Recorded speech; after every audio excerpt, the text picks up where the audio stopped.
How about your hands? So we're gonna be putting a free spin kit on the truck. A lot of the work we're gonna do. It's hot in here in Tennessee. It's nighttime right now. That's the only reason why the fans ain't on. But a lot of the work we're gonna do, we're gonna have the fans on. So a lot of the talking's gonna be probably set up or not done while working, unless I just absolutely had to show you something. A lot of y'all should already know, especially if you're going to dive into a kit like this. If you don't know, you can learn it. Trust me, there's plenty of videos out there that teach you how, and plenty of forums out there that'll tell you exactly what you need to do ball joints, exactly what you need to do universal joints, stuff like that. If I can give you some tips and tricks along the way, that's great. I'm here to help. I'm kind of in a time crunch because Rocky Mountain Diesel Shootout's coming up, and I'm wanting to get the truck done for that because it's a Megacab. I don't want to take the quad cab up there. Don't get me wrong, I love the quad cab. It's decently modified and fun, but taking a wife, the kid, and all that stuff up there is just, I like to have in the room, the creature comforts of the Megacab. But back to the free spin kit. I ordered this kit from EMS Offroad. Great people. I believe they're out of Pennsylvania. They have their own kit, but I got sent a Yukon kit. Their kit's not in stock, so they sent me a Yukon kit, but appreciate it anyhow because their kit was supposedly like 6 weeks back ordered or better. So I got it ahead of schedule, and I'd like to get it installed before Smoky Mountain Diesel Shootout so I could take the truck up there, drive it. It's not entered in any events or anything like that. It's not a show truck. It's not a race truck. It's just a good old truck, and it's decently clean for a Megacab of its age. It's an 06 model. It ain't got no rust in it. Yes, the paint's flaking off like hell, and it's got some dents and dings in it, but maybe one of these days we'll attend to that and we'll make it very pretty. But the truck's in great condition for what it is, the miles that's on it. It has it's still a 5.9 truck. It's got a 48 RE in it. When I bought it, supposedly had a built transmission. So it's a good old truck. I don't have any paperwork for the built transmission, but hey, you know, it's got a Magtech pan on it, so you know something's done to it, right? No. But back to the kit. I was coming back from Michigan, the UP, and my flatbed, the quad cab truck, and I threw an axle joint out going down the road. I heard the damn needle bearings just spray down the side of the truck. So after that happened, it went to rattling real bad because the axle's sitting in there because the front ring gear and pinion turns all the time in these trucks, if you didn't know. And this kit right here eliminates that. But I ended up having to spend the night at a truck stop. Had to get a shop the next morning. A bunch of shops didn't want to do nothing but fix it, but then the redneck mechanic that I am, I know how to get around BS like that. So I finally found me a little shop that agreed that they would do the work. I was just wanting to rent space. It's freezing outside. It was like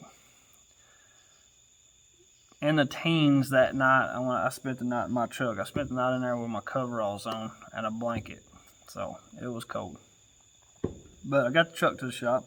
They agreed to do what I asked them to do, which was pull the axles out, break it at the U-joints, and put the outer stubs back in the hubs and tighten them down. And that would eliminate axle shafts inside the axle tubes. It's just the stubs sticking in the hubs. And they did that, and it got me back to Tennessee. So I was doing a little research, and I found out there was a spin-free kit that eliminates the ring gear and pinion from turning all the time by doing lock-in, lock-out hubs, which is great. So I said, you know what? I drive this truck all around the country. I'm not going to have this happen again, and that means I don't have to service the front end as much, and it's a peace of mind, really. So I did the kit. I love the kit. The kit's really good, but the kit is a little on the pricey side. For what it is, I believe they need to come down on that price just a little bit. But, you know, beggars can't be choosers, and it's a supply and demand world now. And I don't think you can find anything cheap now. But, so, anyways, we got the kit for the Megacab. We're going to be installing it. We're going to be installing new axle joints. We're going to be installing pretty much everything under the front end, steering component wise, all the way out, and putting the spin-free kit on, and a leveling kit and shocks. The only thing I will not be replacing on this thing is your seals. And the seals on these trucks are right there on either side. They're on each side of the chunk. So this is what you call full floating front end. It has no fluid in the axle tubes at all. It's dry. From the ring gear and pinion casing, the front chunk, all the way out is dry. So, and as long as it's not leaking to begin with and you're very careful, you will not damage those seals and you'll be fine. So that's what we got, and that's what we're going to do, fellas. Hope y'all enjoy it.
Let me give you boys a pointer real quick. When you go to pull these hubs off, when you start getting it worked loose where you're like, all right, it's coming, it's about to come off right here, just a little bit more. Go ahead, start taking you a dead blow or something, a hammer, because you're not going to use your stub axles if you're doing this kit. If you aren't doing this kit and you're pulling the hub off, then do not just beat the living crap out of the end of that axle shaft, because you will mushroom it. And then you're going to have to file it down or whatever to make sure you can get your axle nut back on and everything else. Worst case scenario is you beat it up bad enough it won't even go through the hub, which is, if you're hitting it that hard, mister, you got problems. But not too big a problem, but anything will come out if you want it bad enough. But get you a dead blow hammer. Get you a one that's a rawhide made of leather, or get you one that's rubber. Just take you a dead blow hammer, and if it's real stuck, and whoop on it. But usually you can tap the ends of this axle back in towards your chunk, and just make sure that it's not getting stuck in that hub. That way, if it's loose in that hub, you can take and grab that hub and slide it off without pulling your axle off with it, because what happens is if you end up yarding that hub off with that axle still inside of it, then you're probably going to pull it out of the ring gear and pinion, and it's going to drag across your axle seal, and it's going to tear it, or it's going to nick it, or you know, maybe you get lucky and it don't, hopefully, but you won't ever know until you fill it back up with oil, or you know, you start driving it down the road. But you want to try to support the weight of these axles when you drag them out. You want to try to guide them out of there real nice and easy, be as gentle as you can with them. That way you don't tear that seal whenever you're coming out. If you're going to replace the seals, hell with it. Just drag them out of there. You ain't going to hurt that axle none, not falling an inch. If that, it's probably falling out of that seal an inch and dragging through the axle shaft, or dragging through your front tube, axle tube. But if you're going to reuse them, which I am, you want to try to support the weight of that axle and guide it out as gently as possible. That way you don't tear that seal. Because if you tear that seal, what's going to happen is you're going to take the front differential cover off, drain all the oil out of it, got to wipe all that clean. You're going to have to pull your bearing cap screws on each side. You're going to have to count that or mark it and make sure that you don't mess up and get it too bad out of whack, out of adjustment. That way when you put it all back together, it's set right. So, and let me tell you, when you go to pull that front chunk out, you got to get pretty creative with it too, because you end up having to wrap. The way I do it is I end up wrapping a strap around it and taking a bar, and I build a little bed for it right underneath the front pumpkin cover. And when it comes out all at once, and it's gonna hit the ground, unless you got a buddy right there that's brave enough and he don't like his teeth and he don't mind getting hit in the face. But I just make a good little bed for it, and I pop her right out, and she'll fall and right there on that little bed, and it's happy. So, and then pulling the seals out and putting new seals in, it's an experience of its own, because you got to drive them in from the outside or pick them out, which is, it's not fun. And then you have to drive them in from the inside, which I've got a little tool that I've built where I can stand on the outside and I can put a little bearing driver on one side and run a piece of all thread through the back of that bearing driver, and it'll pull that seal right inside that axle tube. And you might just peck on it with a hammer. But let me tell you something, guys. If you don't have to get into it, just take your time, be careful, and you'll be fine.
that was the end of that video.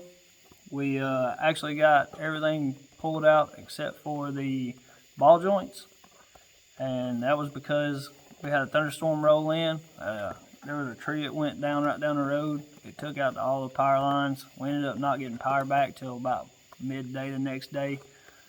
The ball joints were wore slap out. They were the original ball joints that were in the truck from the factory, and that truck has 265,000 miles on it. So thank you, ball joints, for holding out that long. That goes to show you that Mopar stuff and factory equipment is good equipment. But like I said, ball joint, God bless you so for holding out so long, but they're gone. I got them out. I'm gonna go ahead and give y'all a little tip. If you are using a Harbor Freight ball joint puller, you're gonna need to do some slight modifications. One of them is you're gonna need a little short piece of pipe and probably some plate. And another thing is your lower ball joints, when you go to press them out, they will not go through that round black piece that they're supposed to slide through when you're pressing them out. So what you're either gonna have to do is you're gonna have to take and either bore that little piece out, which I'll show you. It's right here. You can see I've done a number on this one. But this is that Harbor Freight ball joint puller tool. And the lowers on these Dodge trucks, their OD is too big to go all the way through that. So what it'll do is you'll finally push and push and push, and then all of a sudden you'll stop and you'll start getting hard up. Well, that is because it won't go through there. So a good tip for you if you're using that is take you a Metabo or take you something, and you cut the bottom of that ball joint, slap off. Just go ahead and cut it off, get it out of the way. Then you can push that sucker, you can push it all the way to hell if you want to, which is where it belongs, because I don't know what it is about these factory ball joints, but they are a pain to get out. A pain. My buddy had MOOGs in his truck, pressed right out. Never had to modify, never had to do anything, it was so easy. I did another truck, it had aftermarket ball joints in it. I can't remember what brand it was, but they pressed right out. That flatbed truck of mine had factory ball joints in it. I had to do the same thing and use a torch because they wouldn't break loose. So you boys out there, y'all just getting ready for a good fight on your hands. But through all the blood, sweat, and tears and the cussing and everything else, you'll get it. As long as you stay strong on it, stay stout, don't give up, and it'll come loose. There's always, if there's a will, there's a way. You can get it out. But just a little tip for y'all, if you're doing factory ball joints and you're using a Harbor Freight tool, you may have to do a little modifying to it, and or do a little modifying to the ball joint, which they're junk, so who cares? Just chop it off, keep on going about your business. If you ain't got a torch, you better start soaking them in something. Soak them in Kroll, soak them in Nut Buster or whatever. Something to help relieve that thing, because I'm telling you, I had to get up on it and get cranked up on that ball joint press real tight, and then I could take a hammer and whoop all the way around it. It still didn't want to come, so I ended up putting as much pressure on it as I could without breaking the tool, which that seems to happen frequently, is breaking that ball joint tool. And I took me a rosebud on a torch and I just worked my way around it, heating up where that ball joint goes in, and it sounded like a gunshot going off when it come loose. And I finally just worked its way out. But yeah, hopefully that helps y'all.